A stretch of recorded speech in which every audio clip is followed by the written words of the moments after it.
Good morning student. मैं Annapurna, class 4th Hindi का second chapter है परोपकारी पेड़।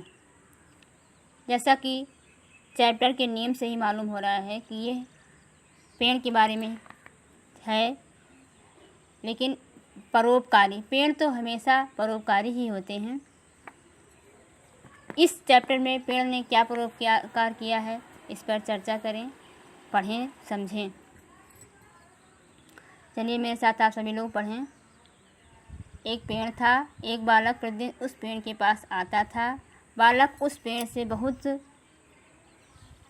प्यार करता था।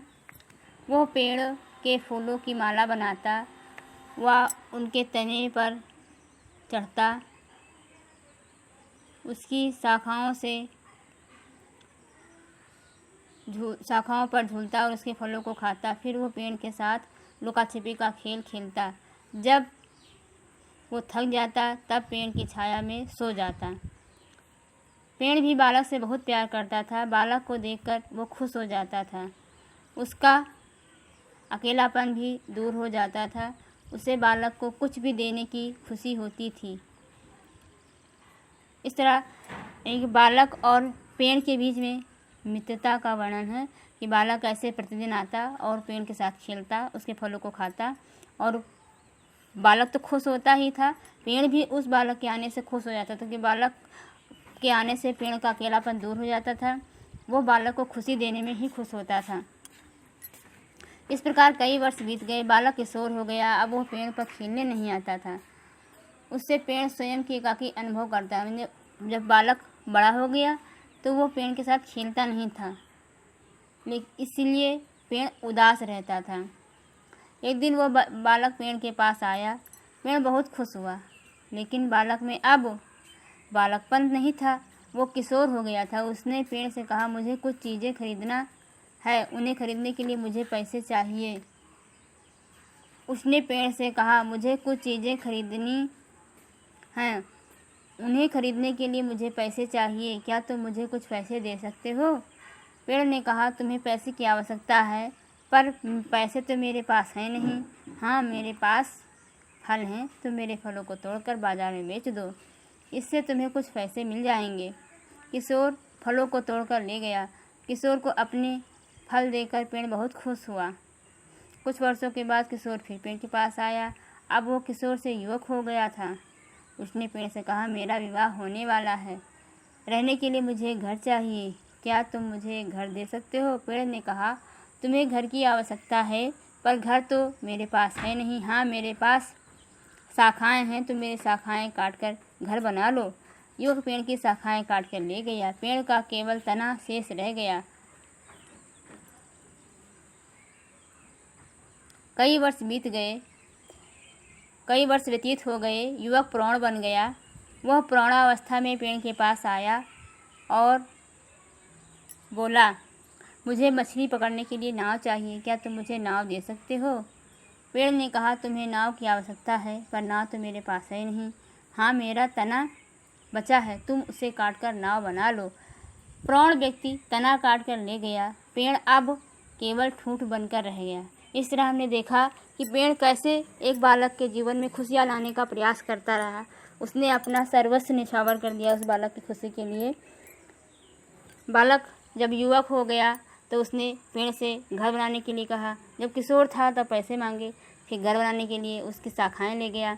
उसके बाद जब प्रौढ़ हो गया तो उसका तना भी काट कर ले गया और नाव बना ली। इस तरह पेड़ ने उसको अपना सर्वस्व दे दिया।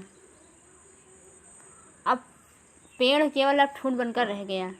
लेकिन प्रौढ़ व्यक्ति को अपने किए पर पछतावा होने लगा। वो सोचने लगा, मैं कितना स्वार्थी हूँ। अपनी आवश्यकताओं की पूर्ति के लिए मैंने पेड़ को काट डाला, उसे नष्ट कर डाला। मैं आज तक पेड़ से केवल मांगता रहा हूँ, उसे दिया कुछ नहीं।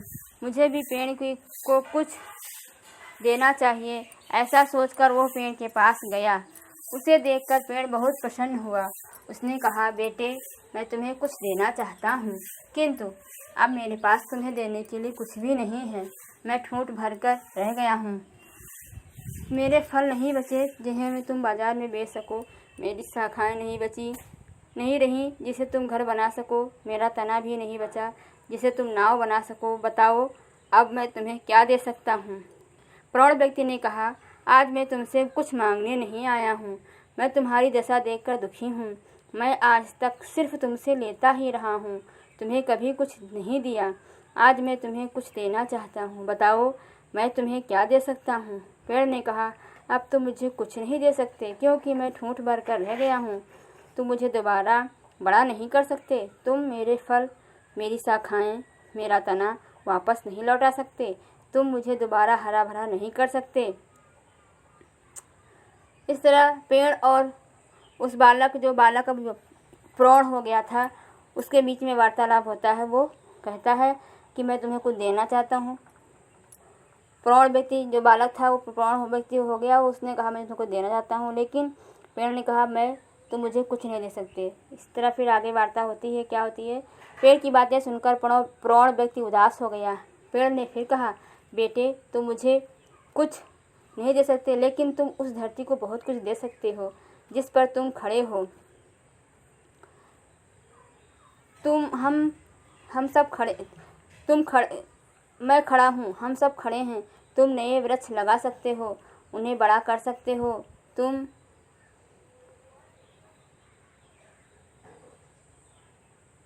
सूखे और निर्जन स्थानों को हरा भरा कर सकते हो। यदि तुम ऐसा करोगे तो मुझे प्रसन्नता होगी। हाँ मित्र, मैं ऐसा ही करूँगा। ये कहकर प्रौढ़ व्यक्ति वहाँ से चला गया। कई वर्षों बाद पेड़ के पास एक वृद्ध व्यक्ति आया। पेड़ ने उसे तुरंत पहचान लिया। ये वही बालक था जो अब वृद्ध हो चुका था, लेकिन वृद्ध व्यक्ति अकेला नहीं था। उसके साथ अनेक छोटे बड़े बच्चे भी थे जो अपने हाथों में नन्हे नन्हे पौधे लिए हुए थे। वृद्ध व्यक्ति ने पेड़ से कहा, मित्र, मैंने बहुत सारे पेड़ लगाए। गांव के स्त्री पुरुष और बच्चों को भी पेड़ लगाने के लिए प्रेरित किया। इस प्रकार अनेक सूखे और निर्जन क्षेत्र हरे भरे हो गए। आज मैं इन बच्चों को तुम्हारे पास लाया हूँ। ये यहाँ नए वृक्ष लगाएंगे, उनकी सेवा करेंगे, उन्हें बड़ा करेंगे और यहाँ आकर खेला करेंगे। इससे तुम्हारा एकाकीपन दूर होगा। मैं भी यहाँ आकर विश्राम करूँगा। क्या तुम मुझे विश्राम के लिए स्थान दे सकते हो? आओ मेरी पीठ पर शांति से बैठ जाओ, पेड़ ने अपनेपन से कहा। वृद्ध व्यक्ति ठूंठ पर बैठ गया, पर बैठकर सुस्ताने लगा। पेड़ प्रसन्न था क्योंकि उसने अपने मित्र को दोबारा पा लिया था। वृद्ध व्यक्ति भी प्रसन्न था क्योंकि उसने अपने मित्र को खुशी प्रदान की थी। दोनों मित्र प्रसन्नतापूर्वक बच्चों को पौधे रोपते हुए देख रहे थे। देखा बच्चों, तो ये चैप्टर कंप्लीट हो गया है। इस चैप्टर में क्या है कि पेड़ और एक बालक के बीच मित्रता है। पेड़ ने अपना सर्वस्व अपने मित्र को दे दिया, तो मित्र ने भी बदले में उस पेड़ को तो कुछ नहीं दे सका, लेकिन अनेकों पेड़ लगाए और लोगों को प्रेरित किया कि पेड़ लगाइए, धरती को हरा भरा करिए। इस तरह दोनों ने अपने जीवन में अपना अपना कर्तव्य निभाया है। मूल्यांकन के लिए प्रश्न है, शब्दों के अर्थ, शब्द अर्थ कॉपी पे इसी तरह से लिख लेने हैं। फिर है पाठबोध। मौखिक क्वेश्चन आंसर है। बालक पेड़ के साथ कैसे खेलता था?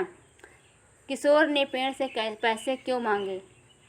बालक पेड़ के साथ कैसे खेलता? बालक पेड़ के साथ लुका छुपी का खेल खेलता था, उसके पास बैठता था, उसके फलों को खाता था। इस तरह से वो पेड़ के साथ खेलता था। किशोर ने पेड़ से पैसे क्यों मांगे? उसको पैसे की ज़रूरत थी, इसलिए उसने पैसे मांगे थे। युवक ने घर की मांग क्यों की? युवक का विवाह होने वाला था, उसको घर की ज़रूरत थी, इसलिए उसने घर की मांग की। प्रौढ़ व्यक्ति को नाव क्यों चाहिए थी? प्रौढ़ व्यक्ति को अपने जीवन यापन के लिए नाव बनानी थी और नाव बना करके वो मछलियाँ पकड़ता, इसलिए उसने पेड़ से नाव बनाने के लिए कहा, उसका तना ले गया। लिखित क्वेश्चन आंसर हैं। बालक पेड़ के पास प्रतिदिन क्यों आता था? क्वेश्चन आंसर, लिखित क्वेश्चन आंसर आप कॉपी में लिख लीजिएगा, मैंने कुछ सेंड कर दिया है। सही शब्द चुनकर रिक्त स्थान भरो। एक बालक उस पेड़ के पास आता था, इसमें क्या भरना है? प्रतिदिन आता था। चीज़ें खरीदने के लिए मुझे पैसे चाहिए। तुम तने को काट कर बना लो, पेड़ ने कहा था ये नाव बना लो। तुम मुझे दोबारा नहीं कर सकते, बड़ा नहीं कर सकते, नहीं खड़ा नहीं कर सकते। यहाँ पे आप लिखिएगा खड़ा। बच्चे अपने हाथों में नन्हे नन्हे लिए हुए थे, पौधे लिए हुए थे। तुम मुझे दोबारा नहीं कर सकते, हरा भरा नहीं कर सकते, ये पेड़ ने कहा था। बहुविकल्पी प्रश्न है, सही बात पर सही का चिन्ह लगाओ। बालक के कारण पेड़ का अकेलापन दूर हो जाता था। बालक ने पेड़ से सबसे पहले क्या मांगा? पैसे मांगे थे। वृद्ध व्यक्ति के साथ कौन आए थे? बच्चे आए थे। पढ़ो और लिखो, इन शब्दों को पढ़ना है और लिखना है। पढ़िए मेरे साथ। प्रौढ़, फूट, वृद्ध, प्रदान, प्रेरित, व्यक्ति, व्यतीत, प्रौढ़ावस्था, वृक्ष, नष्ट, निर्जन, स्वार्थी, विश्राम, सुस्ताना, पछतावा, एकाकीपन। अब उदाहरण के देखकर वाक्यों के रूप बदलो। उदाहरण दिया गया है, जब वो थक जाता तब पेड़ की छाया में सो जाता। तो इसको दूसरी तरह से लिखा गया है, थक जाने पर वो पेड़ की छाया में सो जाता।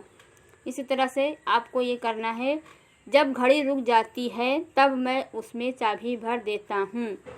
तो दूसरी तरह सेंटेंस बनाना है, घड़ी के रुक जाने पर मैं उसमें चाबी भर देता हूँ। इस तरह से ये सारे कर लेने हैं ऐसे ही। फिर है थर्ड नंबर, रंगीन शब्दों के रूप बदलकर वाक्यों में शुद्ध रूप लिखो। उदाहरण है, रंगीन शब्द है जैसे रहना। तो रहना के लिए एक जगह चाहिए। तो रहना से ये वाक्य सही नहीं बन रहा है। तो सही वाक्य कैसे बनेगा? रहने के लिए एक जगह चाहिए। रहना की जगह पे रहने आएगा। इसी तरह से का नंबर है, मुझे खाना के लिए उत्तम भोजन चाहिए। तो इसको सही सेंटेंस लिखेंगे, मुझे खाने के लिए उत्तम भोजन चाहिए। मिट्टी खोदना के लिए फावड़े की ज़रूरत होती है। सही सेंटेंस बनेगा, मिट्टी खोदने के लिए फावड़े की ज़रूरत होती है। इसी तरह से इस सबको कर लेंगे। इन वाक्यों पर लगाकर जोड़ो। तुम्हें साइकिल की ज़रूरत है, साइकिल तो मेरे पास है नहीं। ये दो सेंटेंस हैं, दो सेंटेंस को एक बनाना है। तुम्हें साइकिल की ज़रूरत है पर साइकिल तो मेरे पास है नहीं। इस तरह से सारे सेंटेंस बनेंगे। तुम्हें कलम चाहिए, कलम तो मेरे पास है नहीं। दो सेंटेंस है, इसको एक बनाना है। तुम्हें कलम चाहिए पर मेरे पास कलम है नहीं। इसी तरह से ये सारे सेंटेंस बना लेने हैं। अनुभव विस्तार, इसको आप अपने मन से करिएगा। बुक लेकर के बुक से इसको पढ़िए और समझिए, फिर करिएगा। पाठ में बताया कि पेड़ पौधे हमारे लिए किस प्रकार उपयोगी हैं। तो इस तरह से पेड़ पौधों से लाभ, इसे शीर्षक बना करके उसमें अनुच्छेद 50 शब्द लगभग लिखने हैं। ये आप लोग अपनी कॉपी में करिएगा। तो इस चैप्टर से हमने अभी तक क्या सीखा? इस चैप्टर से सीखा है कि हमें दूसरों की सेवा करनी चाहिए, प्रकृति से प्रेम करना चाहिए, धरती को हरा भरा रखना चाहिए और सच्चे दोस्त का साथ निभाना चाहिए। चैप्टर कंप्लीट हो गया। Thank you.